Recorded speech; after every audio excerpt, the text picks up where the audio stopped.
these leasing contracts are garbage and you shouldn't do them. If you came up to me right now and said, Alex, the reason why I'm doing this lease purchase program is because I did go to a traditional bank. I had amazing credit. I had the down payment. They approved me with flying colors. But instead of making a $2,100 payment a month on a truck or whatnot, I wanted to pay $1,500 a week. And if you could debate me on that and tell me why you wanted to still do that, then I'll say it's okay. So we're going to do 156. Can you guys see that? 156 times 1,500. That is $234,000 that I have spent on a truck that I will never own. Like what a lot of people don't understand is leases are genuinely not made for the driver to own. Well, everybody, the person that you just saw on your screen was Bianca, and Bianca is now a former lease driver at Prime Inc. And I made a lot of videos about Prime over the past 2 years on this channel, with my last video actually being about lease purchase programs and how they continue to scam drivers in 2025. But before I begin talking about Bianca, there is one particular YouTuber, Prime Inc. YouTuber, that I want to highlight / shout out. A couple actually, but the first person being Mr. Shamarcus. Shout out to you because he actually left a few comments on that video and he even made a response video to my video. So yeah, let's get into what he actually said about, my video in particular. Because in my video, I talked about how the Federal Lease Task Force actually wants to put an end to these lease purchase programs because these programs have consistently proven to be disastrous, especially financially for these truck drivers. And depending on what study you look at, lease purchase programs have a failure rate anywhere from 60 to 90%. And in some cases, especially with these carrier-controlled lease purchase programs, the Trucking Lease and Task Force refers to these programs as irredeemable tools of driver fraud and oppression. Drivers spend anywhere from $150,000 to $200,000 and still walk away with no truck, no equity, and in some cases, debt. But anyways, like I said, the person I do want to highlight is Mr. Shamarcus of Prime Inc. And despite all this, he states that, hey, if you have issues with Prime Inc. itself and you're having trouble, if you're not, successful with their success leasing program, then you're just a failure truck driver. Well, goddamn. I had to pull the Versace's out for this one. This here's an emergency video. And I try to keep the you truckers, on my trucking page because I don't want to hear all this crying and bullshitting y'all be doing all the time. Like, I'm not on that level to be doing all this crying. Now, I'm not a Prime. Prime don't pay me to be their PR person. You know what I'm saying? I'm not Prime's PR person. Prime don't really give a shit about y'all talking shit about them. You know what I'm saying? I'm not a Kool-Aid drinker. But all you failure-ass truckers do is sit around and talk about Prime. Why? Why? And I watched the video for the most part. He talks about, the failure truck drivers in the beginning of the video. Then he goes on to praise Rob Lowe and whatnot, but he didn't really address any of the points that I made in the original video because I talked about the findings from the Federal Truck Tasking Force. I talked about the failure rates, the lawsuits, the misclassification issues that arise with these lease programs, the financial burden on the truck drivers, and the fact that the drivers carry 100% of the risk while the carriers keep 100% of the control. But you know what? He just went straight for the ad hominem attacks. Now I watched the video of this young lady sitting her ass at the fucking house talking about Prime. Now all you failure ass truckers do is sit around and talk about Prime. Why? And to be fair here, in addition to Mr. Shamarcus succeeding with Prime Inc.'s Success Lease Purchase Program, we also have Mr. No Hippie Trucker. Shout out to you if you're watching this video. He's been at Prime Inc. for a long time. I want to say well over a decade, and he's been successful with their lease program. He actually owns his trucks from Prime Inc. outright. And to be honest, I'm genuinely happy for her. I love to see truck drivers win in this leasing game, even though it's pretty much rigged against y'all, but I really do like to see y'all succeed. And I also bring up Mr. No Hippie Trucker because he actually commented on my last video as well, and he wanted to know, why do I always talk about Prime Inc. in a negative light when it comes to leasing? Well, to be honest with you, when you hear stories like Bianca, you can't help but to just, talk about and react to the dark side of leasing, especially at a carrier like Prime Inc. Because Bianca actually does represent the majority of truck drivers that have not had much success with leasing a truck at a carrier. And to be clear, she did do a standard lease, not a lease purchase. And those are the two main programs at Prime Inc. that you can do. And I wish they would word it better, because a standard lease is essentially a rent a truck program. And basically the difference between the two, if we were to just, separate them. And a lease purchase is where you make payments on a truck, and after a few years you do own it, assuming you finish the full term, pay the balloon payment, which is $100 at Prime Inc. I'm assuming. I think that's still $100, and you survive the breakdowns, the downtime, the rising repair costs, etc. Everything that's really designed for you to fail, in my opinion. Lease purchase programs do work for a very small percentage of drivers, and I'm glad that it does work out for you. But then you have the standard lease, which is a very popular option at Prime Inc. Is an attractive option for those who may not have the best credit, that may not have a down payment for the actual lease program, that desire for this program to be a stepping stone, even though a lot of leases at Prime Inc. are 3 to 4 years long. God. What's wrong with you? What's wrong with y'all? You niggas are crazy. You don't own the truck in the end. You have to return it. You have no equity, no title. You have no asset in your name, and you essentially have the same expenses as somebody that's actually doing a lease purchase. You still have the truck note, you have the APU note, insurance, escrow. I believe Prime Inc. does escrow, and then you have the maintenance, your escrow. You have all these deductions, but no truck at the end, unless you switch over and transition to the actual lease program. And then I mentioned you are responsible for every single repair on that truck. Now, I may put scam in the title of the video like I did with my last video, but somebody did call me out. I guess a few of y'all called me out the last time I did it. Some of y'all were like, maybe we should just, get away from calling these lease purchase programs a scam, because for the most part, these drivers know what they're getting themselves into. And to be honest, I like putting scam in the title because, it is a scam in a lot of ways. But,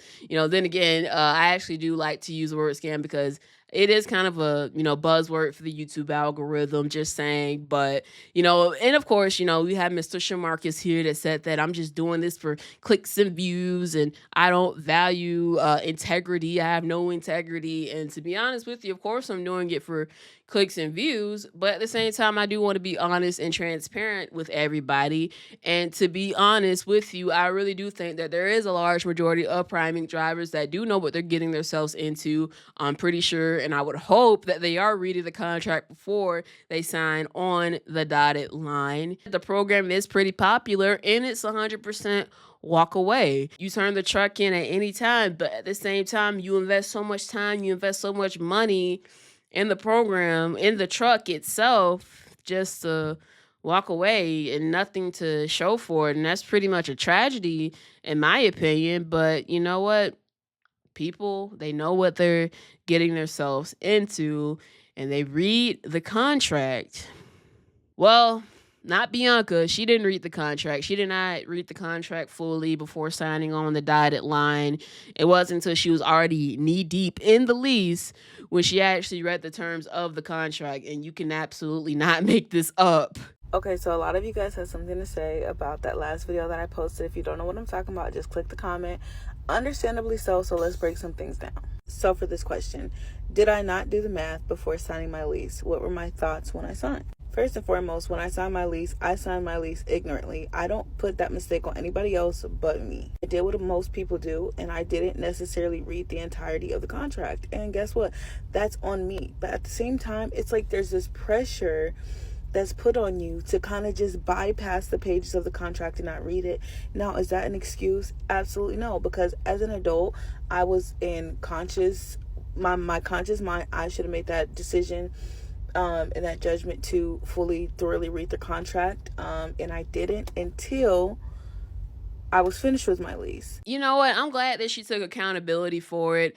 She was honest, she was vulnerable, she was transparent with the people, which I appreciate. Me personally, you can't bully this information out of me. I would just have to take that L in private, especially because she pretty much tells the downside of leasing a truck at Prime Inc. So let's just go over everything she says in this video. Guess how much that is? $6,000. 1,500 times 4 is $6,000. Like, I'm in an apartment and I'm paying for the repairs in an apartment. You know what I'm saying? Like, that's the best kind of comparison I can make. Like, why am I paying to have the heating repair in an apartment? Why am I paying to have the sewer system repair for in an apartment? You know what I'm saying? Just like how you would never do that in a regular apartment, you would call your landlord to fix it for you because that's their responsibility. The same thing goes with this leasing stuff. It just got to a point where I'm like, why am I paying this? And mind you, I paid this money for like 3 years now. You know what I'm saying? Right? If I was Success Leasing or if I was Prime, I'm winning. Shout out to you, round of applause. What did that girl say? How about a round of applause? Because you played the game. If this is Monopoly, you're winning. So it's not to say like that the whole program is just a scam in and of itself, but it is something to say like what I know now and like what I've learned. Would I ever do another lease on anything again in my life? Absolutely no. Now, like I said, this is actually the point of a standard lease. Ownership is not the goal when you complete the lease. I think you get a lease completion bonus and that's it. You have the option of doing another lease. And I would hope that people just transition to the actual lease purchase program if you actually do want to own a truck. But I don't think that usually happens at Prime Inc. I think they just move on to the next lease. It is what it is. But yes, that's what the FMCSA's Federal Lease Trucking Task Force wants to put an end to. In the official report, they said drivers pay enormous sums towards equipment that they often never own, with carriers retaining the asset regardless of driver investment. I guarantee you right now that $230,000 that Bianca put on that truck, Robert Lowe turned around and he's selling it for $50,000, $60,000. It's probably on sale right now. She made payments as if she was the owner, but she had absolutely no rights like a true owner. Mr. Robert Lowe owns that truck. He owns the title. He has the title to that truck, and she's probably paid for that truck 3, 4, 5 times over, considering that it's probably worth $50,000 now, which is crazy because one of her top comments said that with $200,000, that's like 6 Lone Mountain trucks. Exactly. Imagine that. 6 Lone Mountain trucks. That's basically a mini fleet. And Bianca making that apartment analogy is why the government is referring to these lease purchase programs as predatory. At least when it comes to being a renter, if something breaks down, the landlord takes care of it. You actually are protected under landlord-tenant laws, but lease drivers aren't given that same grace. They have very little protections when it comes to these predatory carrier-controlled leases. And that's why I think that the government is right to step in. But hey, Bianca did claim to make a lot of money at Prime Inc. and she actually praises the company and she is thankful for her experience while working there. And I'm sure Prime Inc. is an amazing company. Shout out to Prime Inc.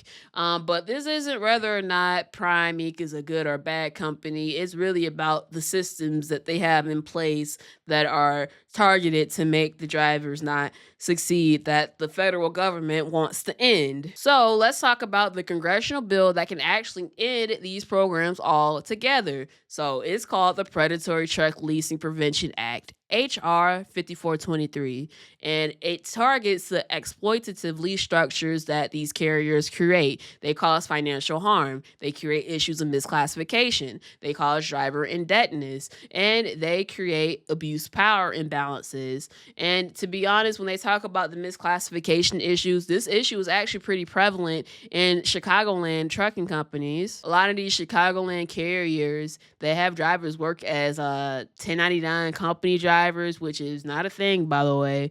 You're definitely misclassified if they're having you sign a $0 a week lease and they have you as a 1099 contractor, whatever.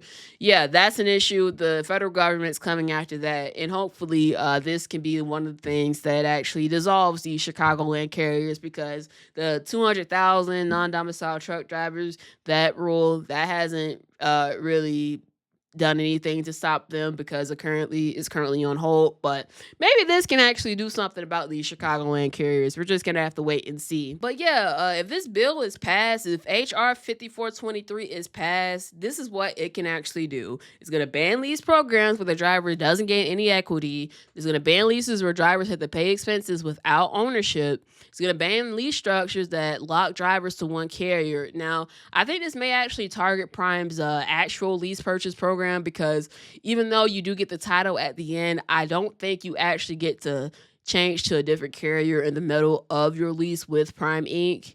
without actually paying the truck off. Correct me if I'm wrong. Fact check me in the comments down below. Can you go to a different carrier if you're still under a lease program at Prime Inc.? Let me know in the comments down below. But this bill also bans leases that misclassify drivers as owner-operators while controlling their freight. Again, something that's very common in Chicagoland carriers. This is major legislation. With the government being opened back up, finally, I would hope that this actually does go into law, because Bianca spent over $200,000 on that truck that she will never own, that's currently on sale right now for $50,000. That comment literally says that 6 trucks at Lone Mountain. Literally. But she could have at some point switched from a standard lease to a lease purchase program, right? She still would have had the same payments. At least she would have been able to own the truck at the end. It's a very expensive way to own a truck, in my opinion. But hey, people like Mr. Shamarcus did it. He has 2, 3, 4 trucks from Prime Inc. doing that lease purchase program, and he had success doing it, although very expensive way to own a truck. But hey, he did it, and if you can't, figure it out, if you can't figure out how to own those trucks and get those titles, then you're just a failure truck driver. You know what I'm saying? But hey, I'll end the video here. You guys are the greatest. You guys are the best audience on the internet. And if you enjoy content like this, hit the like button, comment, rate, share, and subscribe. I'm Taja Ellison, and I'll see you next time.